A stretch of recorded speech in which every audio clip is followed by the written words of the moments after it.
Here's another reason why you want to take control of what you're doing. Everything kind of funnels into the only winning move is not to play the game. So I got to ask permission to buy the gun, and then I got to pay to ask permission to carry the motherfucker outside of my house. How about you go fuck yourself?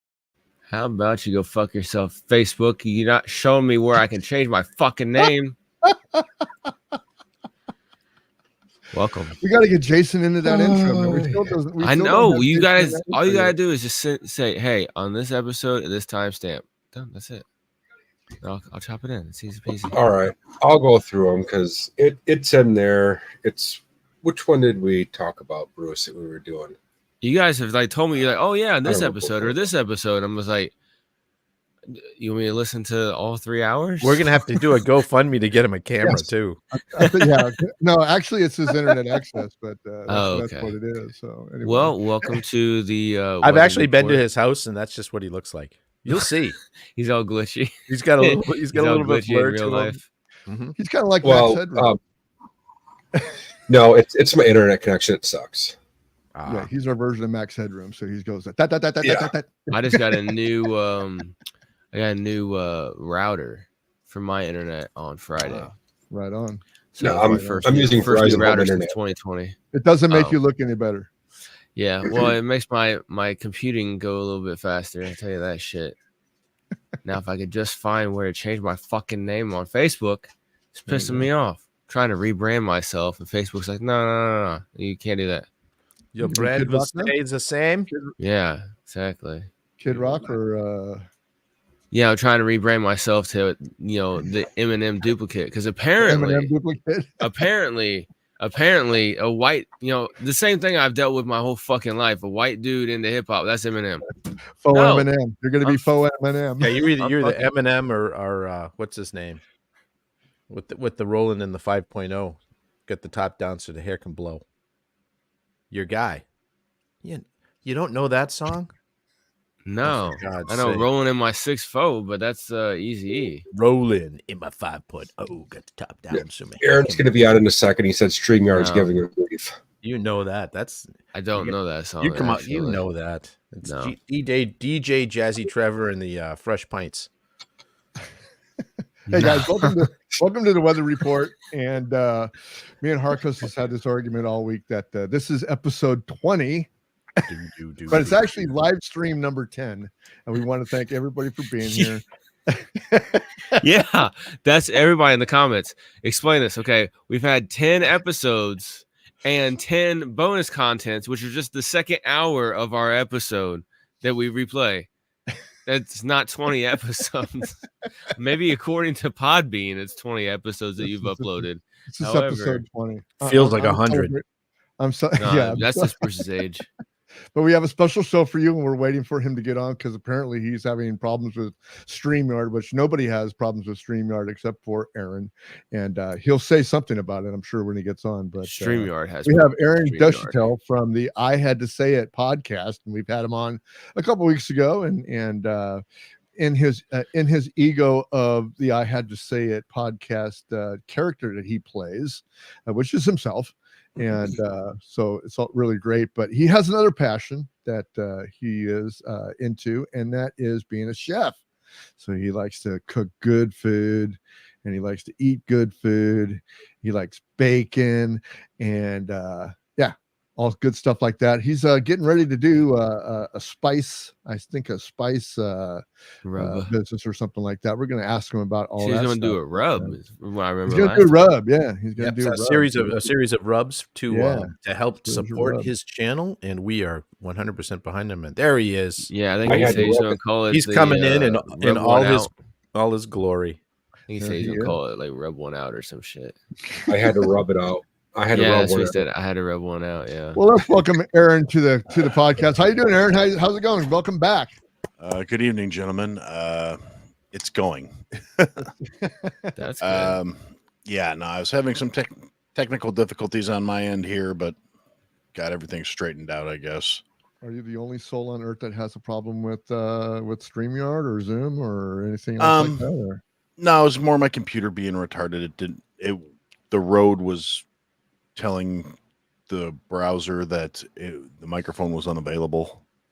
Of course. I basically had to restart my computer and figure out what the hell was going on. So here we sit. Well, good. Well, I just introduced you to the audience that this is your second time on the podcast, and we really appreciate you coming on kind of last minute because we were kind of juggling. We did have a guest lined up for. Actually, we like to do a podcast and then bonus content and a podcast and bonus content, but we had to kind of switch stuff away, and then you said you can come on anytime, and then you got something to say about food, about chefing, about doing rubs and stuff like that, and we're really interested because we all like to eat, and we like to eat good stuff, man, and so welcome again, man. Well, thank you. Take these off. I'm getting glare in my own eyes. Not that my eyes are any better, but So well, thank you for having me on again. As always, it's a pleasure to talk to you fine fellas and Harkos. Exactly. But yeah, all things being equal, I always appreciate the opportunity to sit down and shoot the shit with you guys. And as far as talking about rubs and spice blends, yes. So I am in the process of developing for bringing to market my own spice line, and it's something I've been working on for like a decade, basically. Well, why don't we start at the beginning? Let's start at the beginning and your infatuation with being a chef. You have been a chef at restaurants and done this professionally, and I have been a chef at restaurants, bar and grills. I worked in campuses for a while, working at various universities. Then I decided that I was going to go into the corporate sector and became a corporate chef, which is really a fun way to go in a lot of ways, because then if you can get into the right job, you're working primarily for like executive level people, and it's like a lot more high-end type stuff with a lot less pressure because you're only serving a handful of clients and you're still making money like you're working out there in the restaurants and killing yourselves. I've got a question about that, about the corporate chef thing. So is it small events? Is it you're making what do you actually do as like a corporate chef for small groups, board meetings, that kind of thing? Yeah, it kind of depends on the company you're working for and the environment. I mean, there's a whole lot of variety out there that people just don't think about when they think, food service and chefs and culinarians and whatever other fancy terms you want to put out there for it. Culinarians? I've never heard that one before. It's a genre. It's the culinaria. It's like this food mafia in the upper level to the culinaria. Kind of. Basically, a culinarian is anybody that's a professional food service individual when you get outside of like the fast food tiers. And even most of the fast food companies have culinarians on staff, but they're up in the more executive level doing development and R&D and all that other crap, because a whole lot goes into developing their recipes for the most broadly accepted palatability, along with the idea that consistency can be made pretty universal, where it's going to be, you take the human factor out of the equation as much as possible. Right. So you can pay teenagers to do the work. Yeah. So is this something that you went to school for, or how did we get started with being a chef? Because I have my goddaughter. She's a chef, and she's worked herself up from like a sous chef, and now she's working for a corporate company now, doing catering out of there. And so it's really interesting to me how people get started. I hear it's like a really, really hectic job in some cases. You work late nights and holidays and all that other stuff. Late nights, holidays, weekends, when your friends and family are out celebrating, you're working. Especially if you're in the restaurant field or the catering field, that was one of the reasons why I tried to kind of get away from it. Is I was missing out on too much stuff in my home life. I didn't have a home life. I was just consistently working all the time. And I started years and years and years ago. My very first gig, my first tax-paying professional W-2 having job was working in a kitchen in a hospital. back in our hometown, and it was a pretty good gig for a teenager because we came in at like $5.25 an hour, and that's back when minimum wage was I think $3.50 or something like that. So it was pretty good money for the time, and I started out like every other teenager that worked there just as a line server / dishwasher, because you kind of did both. You made the trays, they'd go up to the rooms, then the trays would come back and you'd clean them up and run them through the dishwasher and put everything away. And there wasn't a lot of actual cooking involved in that, but I also, for being a goofy ass teenager, I kind of became like the kitchen's mascot in a bit of a way. Like the cooks kind of adopted me because I was greedy, more or less. I would pick up anybody's shifts, like weekends, nights. If I didn't have something going on that was school related, I would be like, yeah, sure, I'll take your shift, because I wanted the money. And then also being there all the time, I didn't have time to spend the money, so I was saving the money. So it was a good thing. And the cooks were kind of like, okay, Aaron's kind of into this, and they started, well, here, let me show you how we do this. Let me show you how we do that. And then the bosses noticed, and I kind of got bumped up. But there's only so much you could do until you're 18, because you're not allowed to use any of the equipment for insurance purposes. Yep. You can't use meat slicers. You can't use most anything. But Was that across the country? that law. I think that actually at some point, I don't know if it's necessarily a law everywhere, but it is standard practice. I'm just saying, my boss broke the law when I was in high school. You can't use a meat slicer, because I was all over the meat slicer when I was 17. I think it's more of an insurance thing, actually. I don't. You cut your fingers off until you're a certain age. Yeah. Aaron, I agree with that, because when I used to work at Tenuta's, they would when I was senior at Bradford, I was 18 at the time. And when we had kids working there that were under 18, I had to do the meat slicing for them. So yeah, it is a thing. I know for sure in Wisconsin, but like I said, I don't know if it's actually. Why did they have a meat slicer at Toyota? Tenuta's, it's Italian deli. Oh, my bad. Sorry. It's the happiest place on earth. Fuck Disneyland. Yes, it is. Yeah, damn right it is. Yeah, I get nostalgic for Tenuta's from time to time, actually.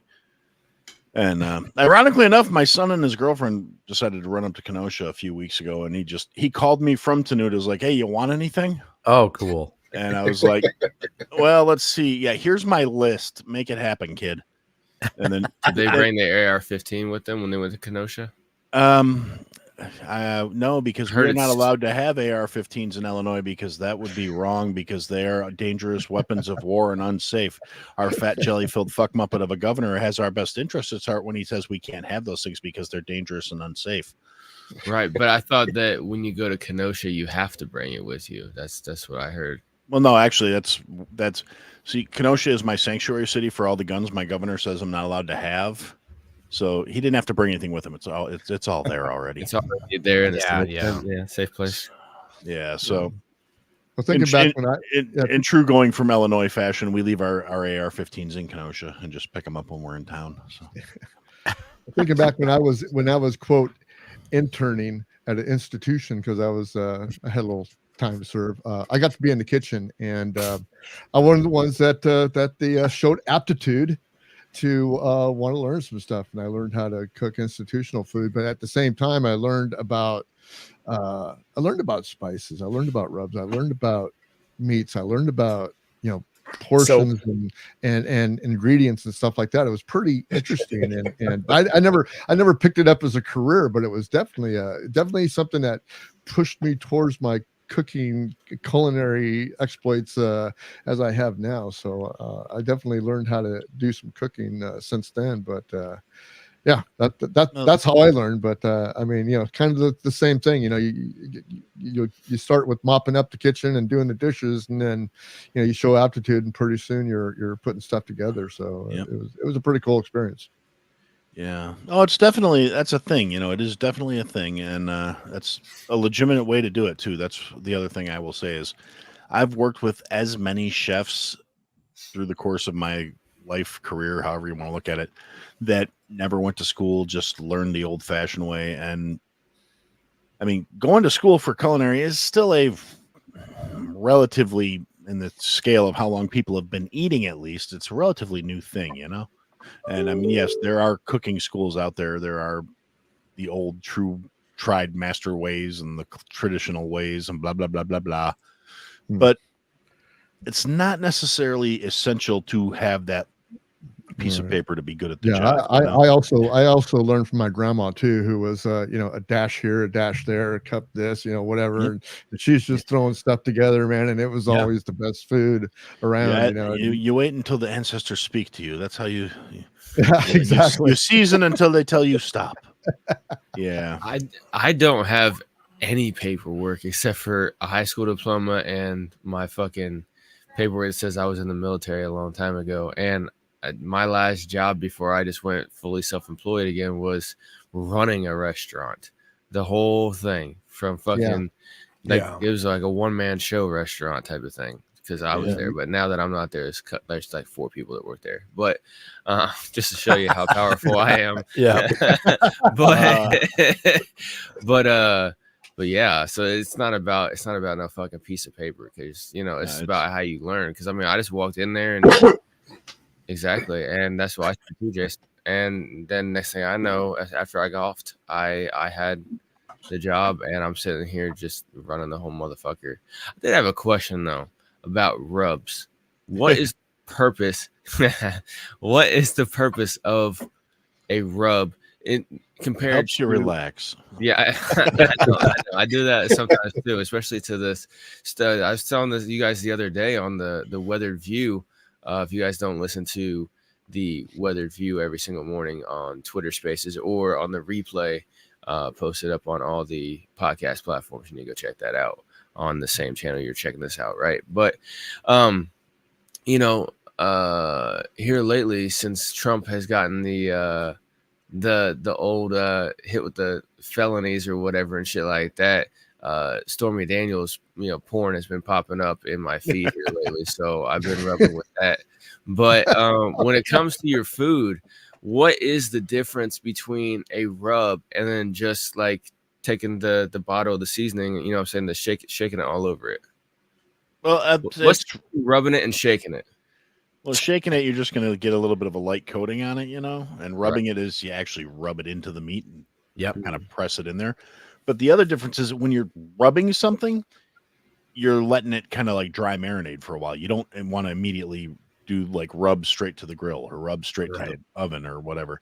You want to give it a little time to let the flavors kind of absorb into the product that you're rubbing it with. Otherwise, it's just a seasoning blend. So kind of like with a regular marinade, like with a liquid one. Like you want that sit like overnight, at least if you can. Yeah, well, good rule of thumb: minimum of 4 hours. Right. Overnight is better, but if you 4 hours, you will get the flavor to impregnate most meat products relatively well. Right. Yeah. Aaron, go ahead. Good. Finally, you're gonna let me talk. So anyway, So anyway, I had a story. So whenever I do ribs, I will usually put the rub on there and let them sit for about 3 days in the fridge and then grill them. Those are pork ribs, right? Oh God, yeah. Yeah. Disgusting. Pork Fucking ribs, baby ribs. chicken ribs. Chicken ribs are a lot of work, actually, because you got to get the little. I'm sure they are. You gotta use a Q-tip to get in between everywhere on a fucking chicken rib. Those are the worst. It's just, man. Or in Jason's case, he just gets his kids to put little gloves on or whatever and just get in it because they're small enough. They got small hands. Yeah, I've got big old monster. Yeah, exactly.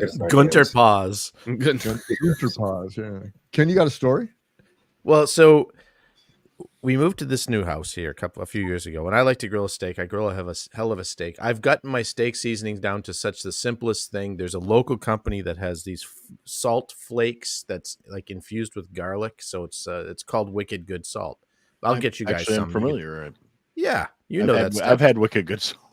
It's really, it's Wicked Good products. Actually, I buy it by like the pound. And so I use that on steak, pepper, and then I top it off with garlic powder. And I let it sit in some red wine for an hour or two. Because if you let them sit in the Fingers red have a wine too product long, like it that. just It's called sucks the it all in. blend. So, but Oh, that stuff with- works good. So anyway, red wine is the key to this story. So we're moving here. I got my buddy come over to help me get a washer and dryer. We're using his truck to go get the washer and dryer. And we come back and we got some like Wagyu steaks, like real high end ones, because I wanted to, he helped me move some stuff, and I fat. really saved my ass. all I wanted to, I'm gonna give him something for it. It is all fat. They're awesome. So she got the steaks. They were like, it's like $100 in steaks, and she put it in the wine so I could come home and season it and stuff. Well, the red wine bottle and the red vinegar bottle are very similar looking. And so you're gonna, Aaron, I sat there and literally rinsed them in the sink and tried to wring them out. You pickled Wagyu. Yeah, and I just tried to wring out I figured there's enough fat in here. I could probably wring it out like it's a chamois or something. And I grilled them anyway, just to see, because I'm like, well, we got to go get new steaks, but we got to grill these anyway and see what they taste like. So Wagyu steaks soaked in red vinegar, and then rinsed off and in water aren't as good as they sound. That hurts my soul. It really does. Oh, she Well, felt so, like, terrible. whenever I makes those mistakes, it's funny. Yeah, shit happens. But whenever I worked at the restaurant, we had a marinade that had so much fucking shit in it. It was insane for the chicken. And one of the ingredients was vinegar. So it had the white vinegar, though. But it was yogurt, just like plain yogurt, vinegar, Worcestershire sauce. Yeah, sauce. Worcestershire. Yeah, Worcestershire sauce. Yep. Not that. Sorry, it had soy sauce in it. I don't know why. It's good. It's pronounced wash your rear. Wash your ear sauce. Yeah. No, but it had soy sauce in it. Had some red pepper paste, tomato paste. It had cumin. Curry.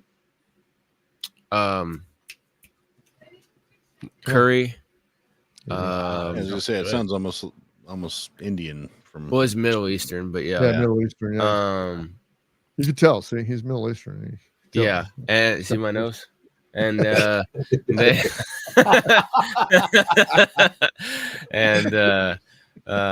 is one of the things. My nose and my lips. People, especially like Black and Hispanic women, they always are you mixed? I'm like, well, I mean, like technically, yeah, I'm a fucking mutt, but I mean, my family's been here for hundreds of years in America. We're mixed with everything. Fuck.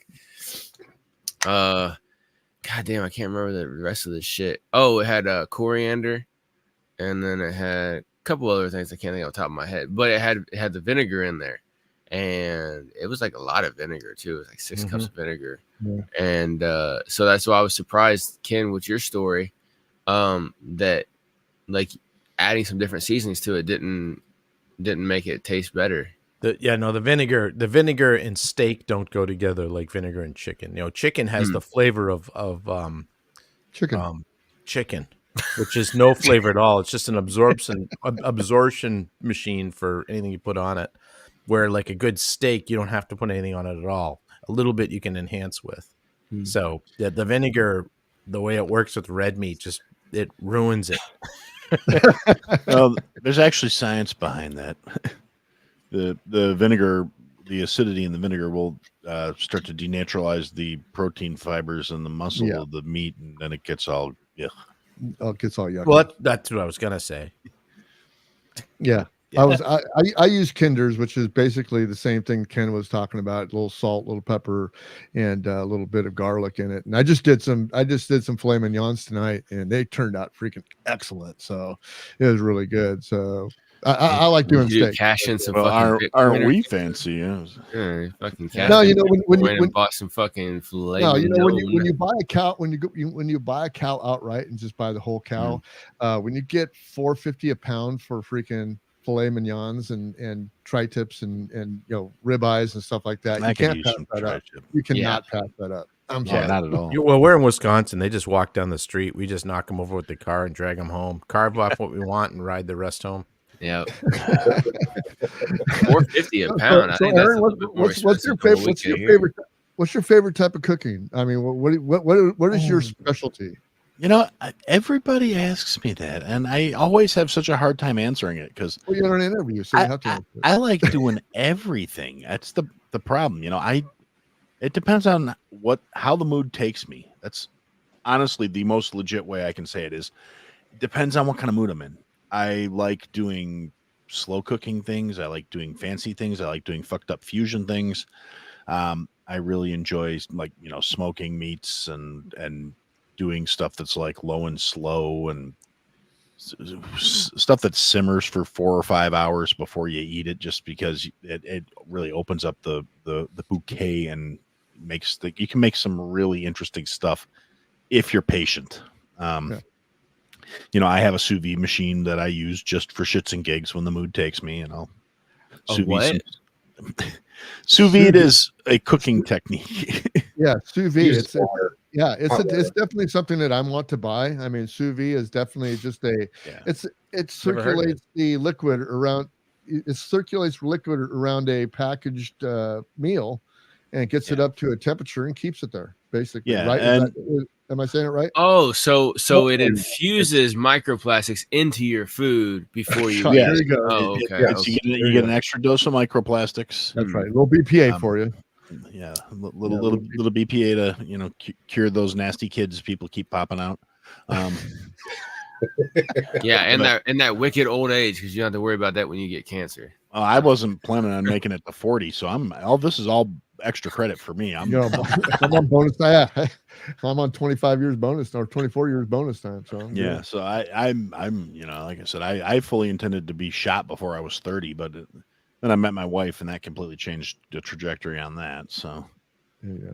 So Women she's always- going to shoot you right women before always you're change the 65, or what? When's the life insurance I double? didn't know. I was gonna say she's just gonna unplug my CPAP one of these nights. That's all she's got to do. Yeah.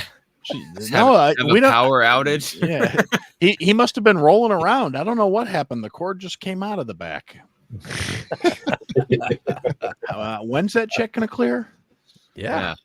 No, but I just because that's the other thing. You see a lot of stereotypes if you talk to people about the restaurant industry in particular. But being a chef, you have to have a certain degree of mental instability, I think, to really embrace the lifestyle, because like I said, and it goes back to the social aspect. You only socialize with other people in the industry, basically, because nobody else works the same fucked up hours you do.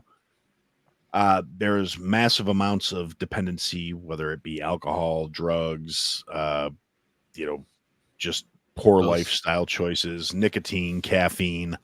Do you know who hangs out with the chefs in the kitchen crew? Is the band that plays?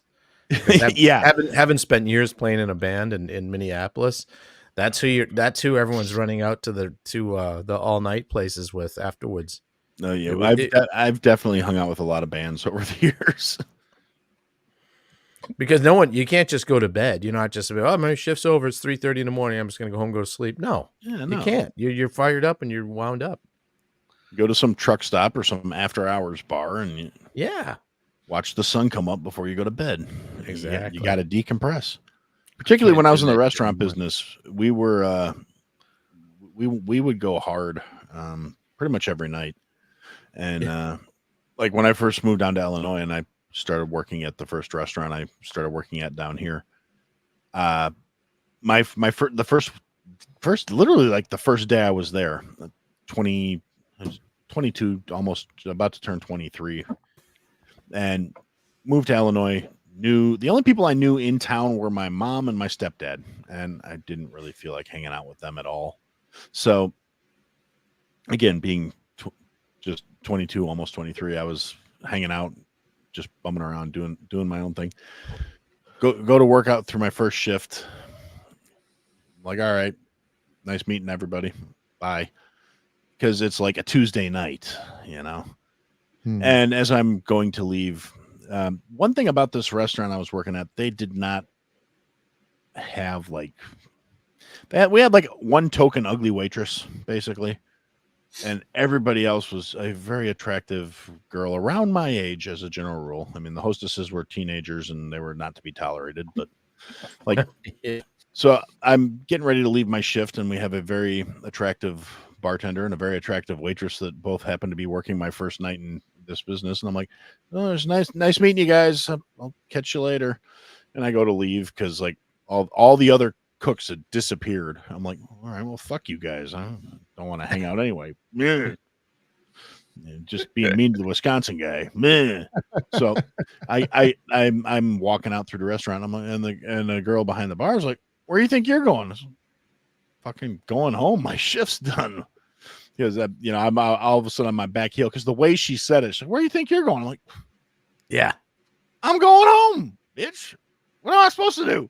Yeah. Belly up, motherfucker. Yeah, That's yeah, what she's she's like, saying. Bar. No, that's exactly what she said. You can't leave till you have a drink with us. Damn straight. And at this point, like basically, like the restaurant trying to close. A couple of it's like I said, it's a Tuesday night, so there's a couple of really serious professional drinkers, and the bartender and the waitress and me, and I'm like, well, I would love to hang out, but I got like $6, and I wouldn't feel right drinking with you guys and not buying you a drink, so we'll have to put a pin in this for another night. And the bartender goes, oh no, you can start a tab. Really? Well, in that case, by all means, let me belly up to the bar here. Drinks for everybody. So I found wound up leaving at like 2 a.m. There's an underworld of drinkers that is involved with the people that are the regulars in the bar, people that are the bands, and the help. And you'd get to the point where like, all right, dude, all right, look, I gotta close up, so I'm just gonna tell everyone to leave and stuff like that. Just don't leave, but you can hang out. And this is, and then you'd go in at like 9 o'clock when they're open, and you're not paying for drinks anymore. It gets to there's this whole this is one of the reasons, bars are hard to make money, because the people that own the bars don't usually want to be there at night when all this happens. And you get a great bartender that's doing really well, they're giving away quite a bit, because you've got the people that are not the regular buyer customers, because the regulars are the regulars, they're keeping you afloat. But there's the other people, the friends and family discount that you get. And there was an Applebee's right by my house in New Hope, Minnesota when I lived there. And me and my buddy went there like every single night. We got to know the people so well. For like 2 years, I never paid for a drink there. We'd have to pay for food.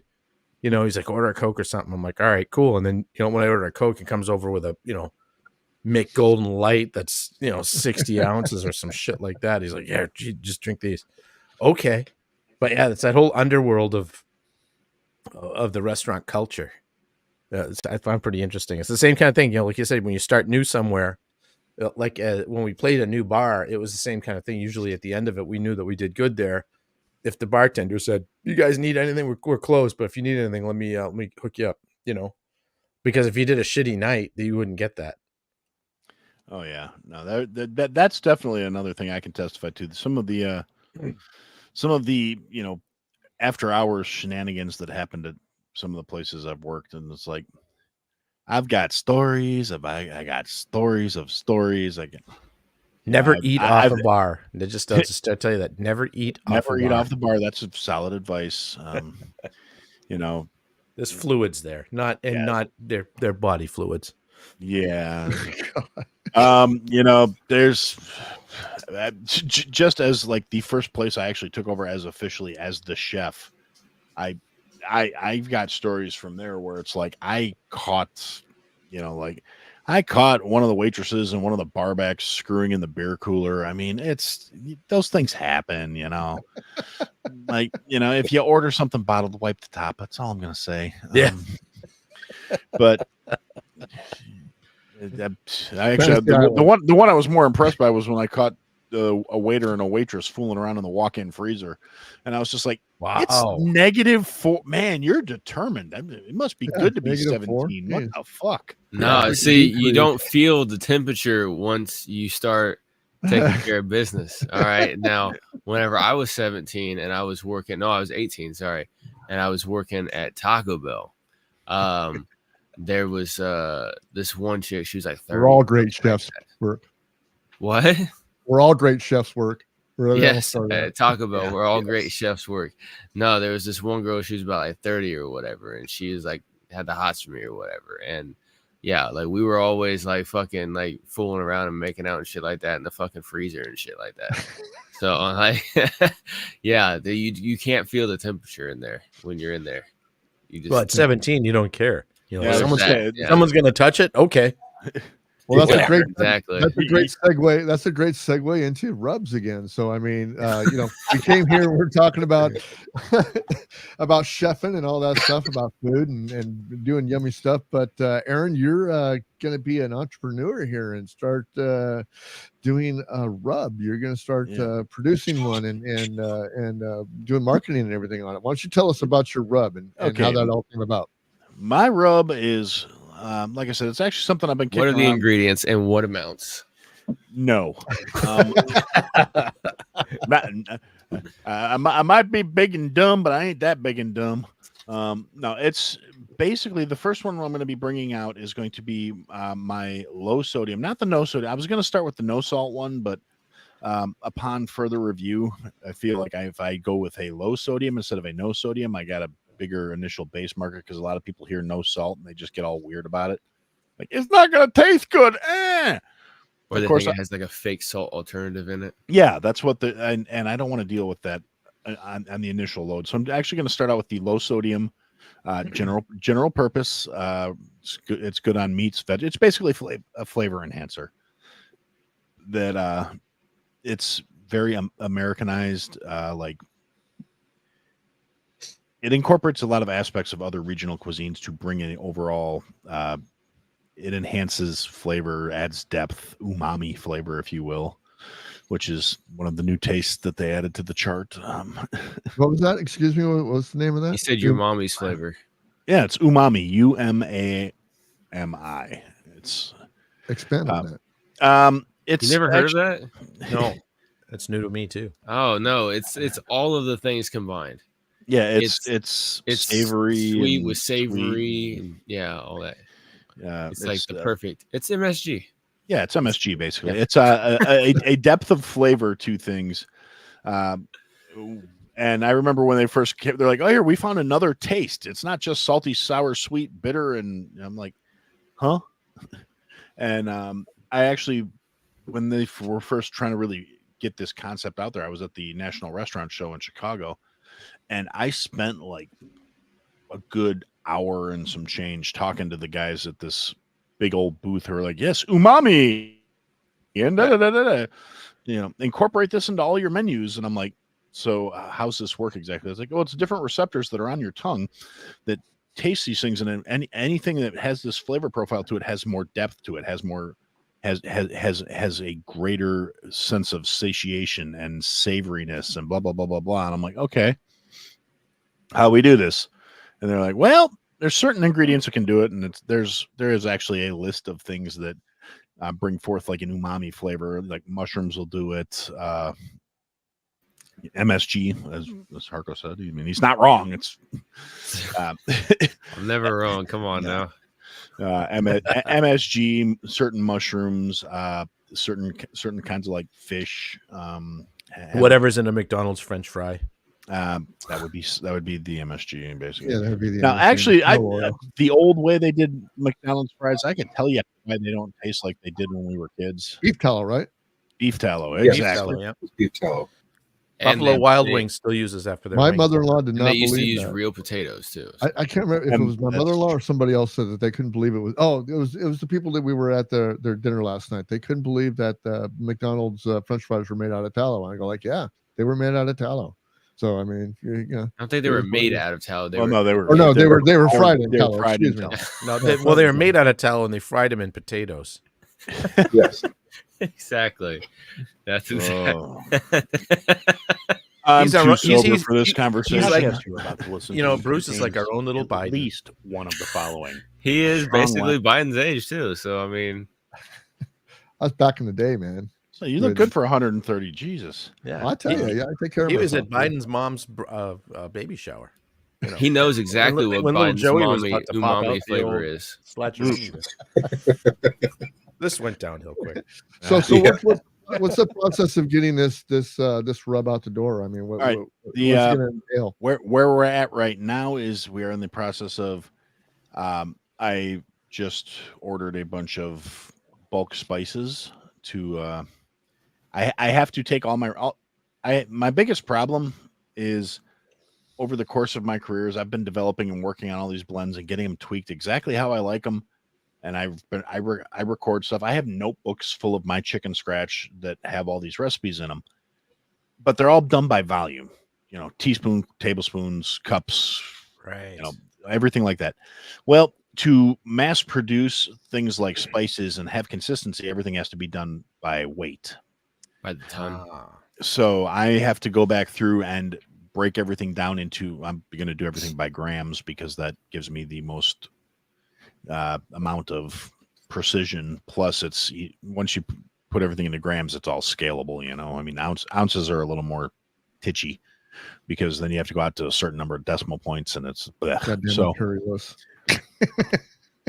Fucking imperialistic. I remember how imperialistic bullshit. Grams before. That was it was pretty easy to do in grams. I mean, you got 1 gram, 1.5 grams, you got 6 grams.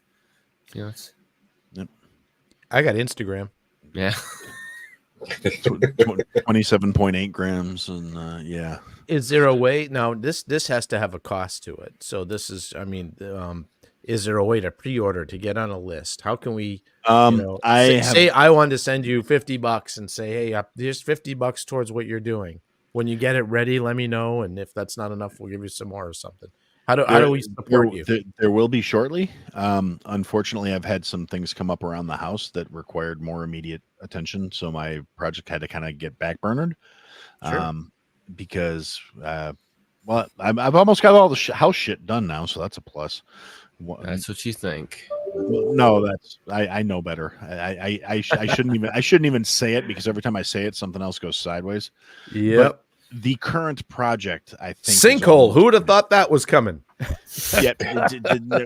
No, we don't need to say that because I really think that's actually part of the problem. Oh God! It was a problem under my garage, but I'm just saying. Well, I think there might be one under our septic tank. Yeah, good. At least it'll just keep going. Yeah, I mean, and that it just keeps emptying. I mean, save me from having to pump it, I guess. Yeah. No, somebody else as well. Yeah. But ultimately, no, like I said, I'm going to be. I just have to look into the logistics of setting up the crowdsourcing stuff because I've never tried to do something like this before, and I can't just be like, hey, here's my Venmo. Everybody send me money, because I would feel like a dick doing it that way. I want to at least have some sort of binding agreement out there where it's is this something that you're going to be like doing in like your garage or something like that, or are you going to actually rent a place to have to do? You can use the yard. You don't want to get the garage dirty. I don't want to get the garage dirty. I'm just going to drag out the picnic table and sit out there with a scale, wipe off the bird shit, and just let her rip. You use the bathtub. If you do it in the bathtub, it's easier to wash out. Well, I can't do it in the bathtub. I got mint juleps going in there right now. So. Yeah, that's where we make the gin. But no, actually, all the scaling and the initial to convert the recipe. Because what I'm going to do is I'm going to make a big test batch out of it to get the scalable recipe out, and then I'm going to take that test batch and ship it out to a bunch of people to try it. Which you guys are on the list, obviously. But so once I get that done. And I have everything scaled. I'm actually borrowing my kitchen at work to do all that. So I'm working in a clean and functional and improved environment. But once I have all the numbers and everything, it's going to a co-packing facility that does this. It's what they do. They make spice blends in bulk quantities, and then it's just a matter of I have to figure out the cost difference to have them package it in retail packaging versus the bulk packaging, because that's where things are getting kind of I gave them I gave them my initial recipe, right? Yeah. I gave them my initial this is what I'm looking for, and they're like, okay, well, we'll have to come back to you with options because right now this is how we do this and blah blah blah blah. And I'm like, yeah, I don't want to initially be selling 1 pound packages of this stuff because I don't know if it's going to be that popular or that well received. I want the initial run to be like 3-ounce containers, like a shaker you would get from the frickin' store. Right. So what you can do is you can get like the little plastic baggies and then just give out samples. That's what I used to do. First one's free. In one of my previous jobs. First one's free. You sell it on the street corner. Hey, come here. Hey. Actually, what I used to do, I didn't even have the baggies. I would just take the cellophane off my cigarette pack. Yeah. And what I would do is this is good stuff. I would cut it into thirds, right? And then I would put, a little droplet. We'll call it a droplet instead of a nugget, right? And you'll put one of those in there, and then you just take it and spin it up and just heat seal it. Done deal. Yeah, but I quit smoking, so it's yeah. Well, I quit smoking. So I'm talking about this is back whenever I did smoke, like a pack and half a day or so. All my cigarette packs had no cellophane on them, and neither did anybody in my house. So basically, you're going to come up with the bulk recipe, send the bulk recipe to this manufacturing place. Yeah, and they do all the stuff for you, and they do the packaging, and they do the packaging and everything also. Well, it's like that's where I'm trying to get clarification from them, but it's a back and forth kind of thing where it's like, oh well, our guy who handles this is out he's on paternity leave right now, and I'm like, yay. Yay. Well, and I can give you this piece of advice from a person that's designed and manufactured literally hundreds of products. Packaging is always the thing that they leave to the end, and most people when they start up don't give it the importance that it really needs. And packaging is actually everything, and but just because it's everything doesn't mean it has to be expensive. There's a lot of ways of doing things that, cellophane off of cigarette wrappers, but a pack of cigarettes now is like $11. So you kind of say I'd actually be cheaper buying bottles at this point. Yeah, exactly. But there are ways of putting things that there's a way of taking the very inexpensive, sack of spice, we'll call it, for lack of a more eloquent term, and making it look like something that's really high end. Yeah. Well, the what I'm leaning towards at the moment is actually kind of like the shiny silver like Ziploc at the top, and then they're like a sealed bag. Yes. Leaning towards those because then I can just get the cases of them and stick the labels on them myself until I'm. Yep. If I ever get to the point where I'm doing volume with distribution, then we'll cross that bridge when we get to it. You and I had spoken previously too, and I told you, I said, if you want to do something like that, I told you I will donate to the cause, the graphic design for your labels and stuff, so you have something cool to look at because I am really into what you're doing. So believe me, I'm gonna take you up on that. So no, I'm totally down. I like to diversify. So well, I mean, like I said, once I get a chance to realistically look at it, because again, like I said, I'm gonna, just because times are what they are, I'm gonna have to, if I want to get a solid kickoff, I'm gonna need more than I have available of my own resources. So crowdfunding is going to be the way to go. And so I want to make sure I'm setting up a system where it's going to be fair to everybody involved. I mean, obviously whatever organization I do it through is going to take their cut because so be it. So I got to figure out what a target number is. I want to make sure the people that I don't want to, too many of I've heard too many things where it's like, oh, well, if you don't hit this number, then you don't get any of the money. And it's like, well, the fuck? I mean, yeah, it does. I mean, I'd rather make do with okay, I got to cut some corners here and there or come out of pocket myself or whatever. And unfortunately, my pockets aren't very deep, or I'd just say I'm not going to worry about it. But why don't you just use PayPal Donate then? Because I haven't really looked at it yet, but I will definitely look into that. Because instead of fucking GoFundMe and all that bullshit where they'd have you got to set a limit. It's like, how about this? How about I just set up a splash page or a fucking landing page through MailChimp or through my website or whatever, and I have the prospectus or whatever right there, and then have the option, and it goes to PayPal Donate. It's PayPal, so it's secure. People can donate or whatever. You get the record of it, and you send them an email within 24 hours saying thank you for your blah blah blah blah blah. Thank you for your contribution. Here's what you'll be getting for your all that shit for your bright and shiny nickels. I like Yeah. that. Exactly. All right, Yeah. cool. All right, we figured something out. And this is why I do marketing professionally for Yeah. people and Yeah, help we, them well, out we with got their we shit. got a couple entrepreneurs that we deal with, like what is that? Colloquium, craft coffee, Clock Yeah. craft coffee. Lockham Craft Coffee. Yeah. and Shit, that reminds then me. we got I still got product in my cart. yeah, and then I told my we wife the got other day, I said, Tennessee "We're ordering hot some sauce coffee," to and then Danny she said, Hudson. Yeah, Yeah. Danny Hudson's coming Danny on next Hudson's week, coming on and next that'd week, be a and good we're one gonna for you talk to hot listen sauce to. with him, and he's I doing listen pretty to all good. of them, but okay. Yeah, Acting so- like I don't support the homies. I listen to the show. But yeah, no, yeah, no, I like that. That's a good idea, Harkos. I'm gonna have to.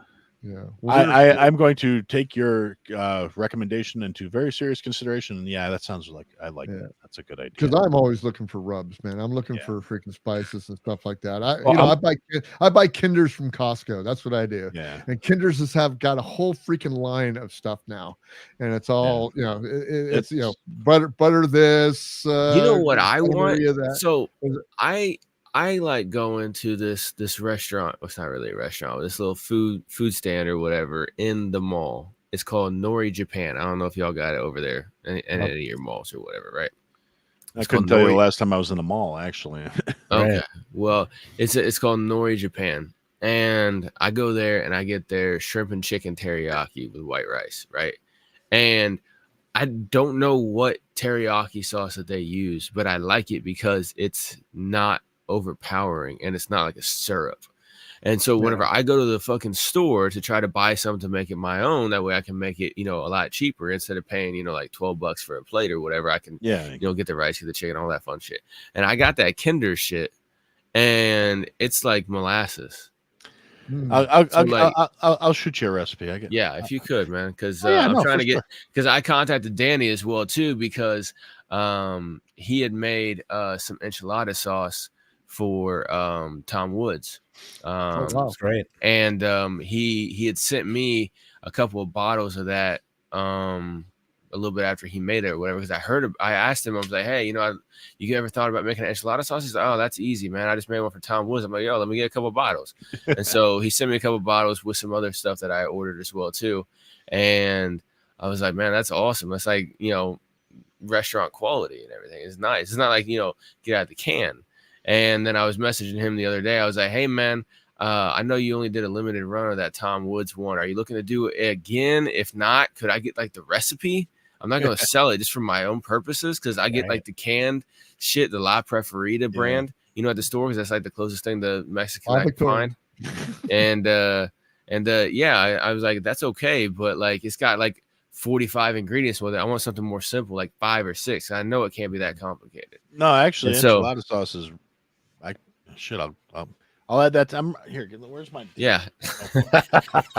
Add that to your list, dude. You could fucking you could have these different recipes in your You're in your good weekly company, man. your You're in good weekly company. recipe emailer that you Right. send out. Come on our podcast, show us your secrets, and get nothing for it. Welcome to Hey, the Water I'm giving him Report. marketing advice. Okay, come on now, fuck. I'm over here being like, I'm giving him a fucking goddamn free We're consultation. going to pick your brain and take all of your ideas and make them our own, like we came up with it ourselves. Over to you, Bruce. No, you could ask Jason. I've got no problem being like, yeah, sure, I'll get your recipe for that. No, Yeah, just Oh, something yeah. I mean, simple. I got. I'm cayenne a peppers horrible from the person garden for my right own now. business. I like what you want. What? Yeah, I got you. No problem. Give me Arcos, the give hip me a hop day. What? Harkos, I can tell you how to bury a corpse and not be able to be found, but that's different than the recipe. It's still a recipe. Well, I mean- it's a different sort of food for a different kind of animal. See, that's the whole. That's a lot of work. I'm more the dissolve the corpse kind, but that's just me. You're a barrel corpse guy then. Well, I do live in Illinois. We have a tendency to put corpses in barrels. Well, I'm in Wisconsin where we grow people that make corpses. Fair point. True story. So if we're using these rubs for let's just say a dry marinade, are you interested in going into wet marinades too? Is that something down the pike? Down the pipe, yeah. That's because again, that's finding production facilities as opposed to having to make everything myself. There's logistics both ways on that. You know, if I'm making everything myself, I have to either be renting kitchen space or someplace where I can. When you start doing food stuff, after you reach a certain level of production, not like skill level, quality level, I mean like quantity level, the government gets really involved because they don't want you, poisoning people and shit. So Especially in Minnesota. You make a cookbook and you have a weekly. I'm in California, recipe so letter. I'm in California, so I feel you. So, but well, yeah, I mean, I'm only slightly less commie than you here, so I can understand not that. much. But man, that's just slightly. Yeah, I mean, but ultimately, Chicago is just LA with guns. pretty much. There's no guns in Chicago. They have stickers. Depends on what side of Chicago you're on.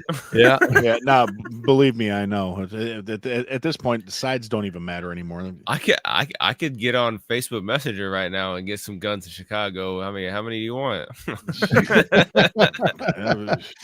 And now the NSA is really key to it. I could use list. It doesn't matter. I could use a Henry 3030 if you're on there. Just saying. Anyway, I could probably get Henry's 3030. Which Henry you want? Mark Henry? Yeah, Mark Henry. I want a Mark Henry 3030. That'd be good. Okay, I'll find some the big original assault weapon. 3030. The reason why we don't have Indians is because of the Henry rifle. Henry repeater. Confused the shit out. Now we're off YouTube again. Yep. There goes YouTube. Well, But yeah, to get it, I know what you're saying about once you scale up, you get the government involved, because Danny Hudson was telling me about that as well too. The reason that he hasn't scaled up bigger than what he is because he only does what he can make in his kitchen that's under his local regulatory. If he goes any larger, now he's got like the government, the federal government, USDA. the big daddy, and he's like, I'm not wanting to deal with none of that shit. So like what you could do is, you could do your Rub One Out and product line, you know what I'm saying? Maybe even have a couple of fucking shakers and shit like that. Shake this on your meat and stuff like that, But then you have like a weekly newsletter where you give out recipes, you know what I'm saying, every week, and then you have like a cookbook or whatever that you sell like once a year, that kind of like Ken did with his coloring book for autistic adults. And I love and you have it's for autistic adults, like I said, and you have an actual Marcos cookbook that you sell 3 of them once a year. Yeah, that's just me eating them too. That's not even coloring them. It's the same thing they do with wineries here. So when I got a wine club, a couple of wine clubs that I belong to, and when I go pick up the wine, I'll get a case of wine because that's my wine club, and then they always insert a couple of recipes that go like great with the wine and pairs up cheese with and it. crackers. That's it, right? They're gonna be popular out there with all the true. winers you get in California. It's got to be on every block. It's like Everybody's absolutely. winner out there. I live in wine country right where I'm at. So I mean, I've got I'm a big winer. If you don't have any whiskey there, Ken, I will drink wine. That's for sure. Oh, I've got wine too. So we've got it.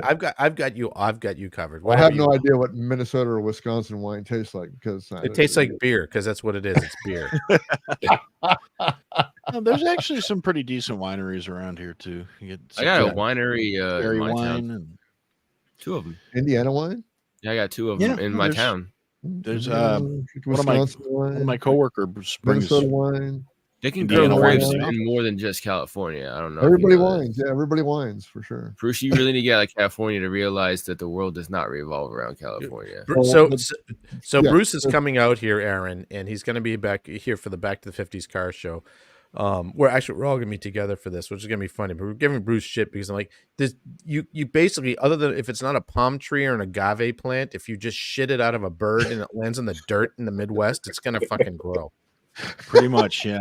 So wineries. I mean, I grew up in Massachusetts, where we were, our claim to fame, of course, was being the cranberry capital of the world. Until Wisconsin said, "Hey, wait, we got fucking wet dirt in places. Yeah, let's throw some of these fuckers here." They took over. And then within 20 years now Wisconsin's the cranberry capital of the world and the milk capital and cheese capital. That's why the Midwest is like the agricultural breadbasket of Yeah. America, is because our dirt is very fertile from when we used to have, 2 miles of ice sitting on top of us, and then it melted and soaked all into the fucking dirt. I grew up pineapple in Illinois, so that Did should tell you really? something. Yeah, I did. Yeah, It was, you can. it took some guy I work with told me he's like, yeah, I like to take the pineapple tops, take them home and sprout them, and I was like, get the fuck out of here. No, you can do that. And yeah, it worked. I was like, that's when I realized pineapples don't come off of big ass tall trees; they come out There of you little go. bushes. Exactly. Yeah. Exactly. Little bushes for sure. It's called a Hanukkah bush. And that's what the pineapple comes off. And if they grow upside down, you get to fuck your neighbor's wife. Exactly. Now the next step, is after you grow your own pineapples, you make your own We tequila. try to run a clean show here, but unfortunately, Hey, we got 5 Well, watchers don't right now, invite man. We me. can't Don't keep it invite clean me and now. Chris into our clean show. You know better than that. Exactly. We You actually and, got you and people Jason tuning and in. Aaron should have a serious show together. It'd probably be good for y'all. there we go. Me and Chris will come in. Aaron, it was great to have you here, man, and I hope you can stay for a little while. We're going to do a little bonus content on the other side, but I'm going to give you a chance right now to plug yourself right now for your Well, I thought we were trying to keep this clean. Plug yourself and rub yourself. Well, that's what we're doing the bonus podcast for. No Oh, puck okay. plugs, though. Yeah. Okay, let's see. To plug myself. Okay, I've got a website, so I had to say it podcast.com. Contains links to all the things you may want to find, resources, lists, other podcasts I've interacted with. It's not a very good website because I did it. And I build websites. Yeah, I there's a guy I know, but we got a guy. You got a guy. But Exactly. yeah, there's as you can see on the screen here, if you happen to be watching the playback, yes, there are links, music, guests. I don't update this nearly as often as I should. It's I set this up. This was like my little COVID project where I was screwing around, and I'm like, well, if I'm going to do a podcast, I should have a podcast page. And so this is, like I said, it needs to be updated. I've got links to, if you want to go buy merch, go to Horrible Designs. There's a link on the website. It'll take you there. Like list of all the people that have been on the pods I've interacted with, pods I listen to. We're issuing a 5-show challenge too. Listen to 5 of his shows. You're going to listen to one. It's going to be awesome. You're going to be like, wow, he can't do this again. And then he does it. And he does it. Well, we were turned on to this. We were turned on to your show by Jason because you guys have known each other for a while. And I listened. Yeah. To 2 shows. I was hooked. 40 I was years? 38 crazy. years? Something like that. So you guys have known each other since you guys both it's had like- full heads of Yeah, hair. we used to have hair. Yes, Since both of Bruce us had a lot of hair. retired, you've known each other.